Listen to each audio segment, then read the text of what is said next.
On February 1st, The Athletic reported on issues during Kwesi Adofo-Mensah's time as Minnesota Vikings general manager, highlighting some controversial moments. One detail that drew particular attention was his paternity leave following the birth of his first child. Adofo-Mensah missed about 2 weeks of training camp meetings and practices, working remotely during that time. The report noted that some rival executives and coaches were surprised, while the Vikings publicly supported his decision, as he had committed to his family before being hired.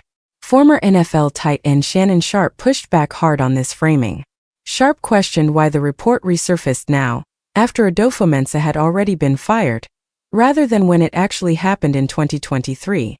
He argued that missing 2 weeks of training camp is not something that should be criticized or leaked, since general managers have limited on-field impact once camp begins.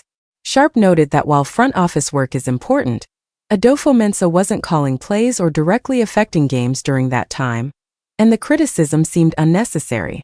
Sharpe did acknowledge that Adofo-Mensah's biggest misstep as GM was letting Sam Darnold leave for the Seattle Seahawks, but he felt this was the main issue worth discussing, not time taken for paternity leave.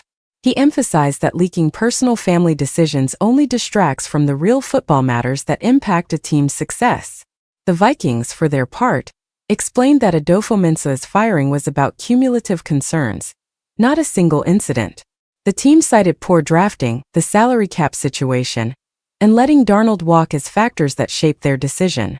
Team owner and president Mark Wilf stated that after reviewing the organization, they felt a change in football operations was necessary to ensure a winning culture and long-term success. The ownership group emphasized the urgency of entering the offseason with new leadership, prepared for the draft, free agency, and building a sustainable team for fans. Ultimately, the debate highlights a clash between media coverage and the realities of NFL front office roles. While leaks can stir controversy, insiders like Sharpe remind the public to focus on meaningful football decisions rather than personal time off. Adofo-Mensah's tenure will likely be remembered for the roster and draft choices, with paternity leave being a side note that was unfairly magnified after his departure.